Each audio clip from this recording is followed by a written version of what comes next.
Os pré-socráticos, ou filósofos da natureza, foram os primeiros filósofos que buscaram explicações sobre a origem dos seres e também do universo sem recorrer ao sobrenatural. Eles possuem uma importância muito grande dentro da filosofia. Neste vídeo, eu vou te explicar algumas das principais ideias de alguns desses filósofos, de forma resumida e objetiva.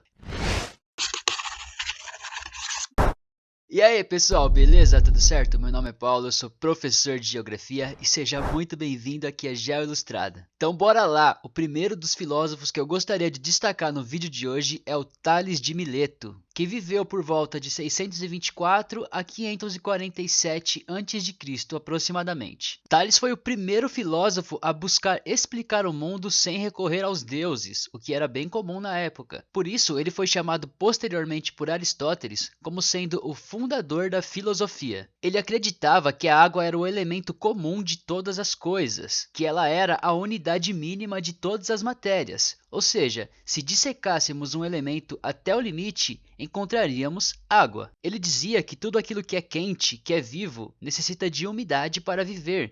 Em contrapartida, aquilo que é morto, que morre, seca. Logo, a água é o princípio de tudo. O próximo filósofo é Anaxímandro de Mileto, discípulo e sucessor de Tales, que viveu por volta de 610 a 547 a.C. Anaxímandro é bem conhecido por ter aperfeiçoado o relógio de sol Gnomon e também por ter sido o primeiro a traçar um mapa do que seria o mundo naquela época. Para ele, o universo teria resultado de modificações ocorridas num princípio originário, ou arché. Esse princípio seria o apeiron, ou infinito, ilimitado. O apeiron, por sua vez, estaria animado por um movimento interno que ocasionaria a separação dos pares de opostos. Daí vem uma de suas frases que diz o seguinte: ao longo do tempo, os opostos pagam entre si as injustiças reciprocamente cometidas. Isso é basicamente aquela lei do equilíbrio universal, do frio e do calor, do seco e do molhado, do dia e da noite, dentre outros. O próximo filósofo é Anaxímenes de Mileto.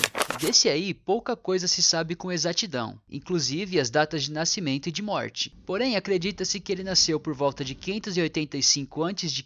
e que morreu por volta de 528 a 525 a.C. Anaxímenes acreditava que o ar era o elemento originário de todas as coisas, considerando-o como sendo um elemento vivo que constitui as coisas através de condensação ou rarefação. O que se tem de concreto de Anaxímenes é um único trecho conhecido, que diz o seguinte: como nossa alma, que é ar, nos governa e sustém, assim também o sopro e o ar abraçam todo o cosmos. Bom, já que estamos falando de ar, vamos dar uma pausinha para respirar, e enquanto você respira, deixa aquele like aí, se inscreva no canal se ainda não é inscrito, comente aí o que você está achando deste vídeo, porque se tiver um bom feedback eu pretendo fazer um vídeo mais detalhado falando de cada um desses filósofos. Agora bora lá falar dos três últimos. O próximo filósofo é o famosíssimo Pitágoras. Dele também quase nada pode ser definido com certeza, principalmente quanto ao seu período de vida. O que se sabe é que ele viveu seu ápice por volta dos anos 530 a.C. Logo, o que se conhece de seus pensamentos vem de fontes posteriores. Ainda assim, 3 pontos em sua doutrina parecem certos. O primeiro é a ideia de que o número é o primeiro princípio. O número e as suas relações ou harmonias são os elementos de todas as coisas. O segundo ponto é a forma dualista da teoria dos opostos, que é de muita importância dentro do pensamento dos pré-socráticos. Essa ideia também é atribuída a Pitágoras. E o terceiro ponto é a descoberta de verdades de ordem matemática, sobretudo o seu famoso teorema, o Teorema de Pitágoras, que eu não me atreverei a explicar neste vídeo porque a matemática não é o meu forte. Então vamos lá para os dois últimos. O que vem a seguir, se vocês me permitem um comentário, é um dos meus favoritos, que é Heráclito de Éfeso. Assim como Pitágoras, Heráclito também tem o seu nascimento e morte desconhecidos. O que se sabe é que ele viveu seu ápice entre os anos 504 e 500 a.C.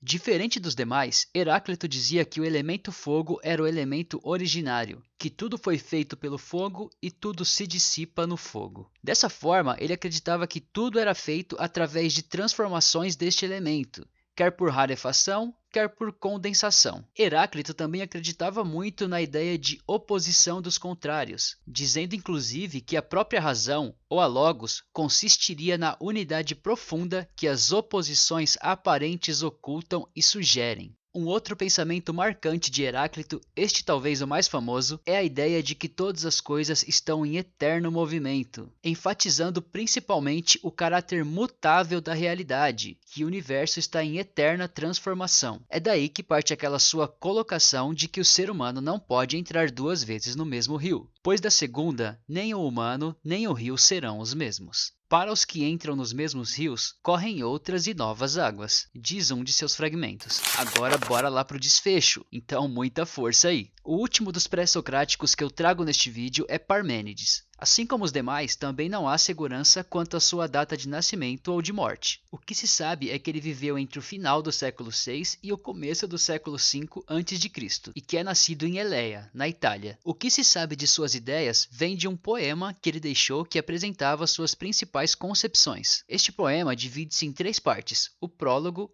o caminho da opinião e o caminho da verdade. Resumidamente, ele dizia que, pelo caminho da opinião, os homens jamais chegariam à verdade, pois confiam em seus sentidos, o que os leva a opiniões e ideias falsas, ou seja, uma ilusão. Já no caminho da verdade, ou da razão, ele dizia para não confiar nos sentidos, apenas na razão, no pensamento, pois confiando nos sentidos, jamais poderíamos chegar ao caminho da verdade. Lembrando que essas são apenas síntese dos pensamentos de cada filósofo. Se este vídeo tiver um bom feedback, eu farei vídeos abordando individualmente cada um destes filósofos. Então deixa aí seu comentário. Então valeu para vocês que ficaram até aqui, agradeço de verdade. Não se esqueça de deixar aquele like aí para fortalecer e escreva aí nos comentários qual é o seu filósofo favorito. Como sempre, referências aqui na descrição do vídeo. Valeu, até a próxima, tchau, tchau!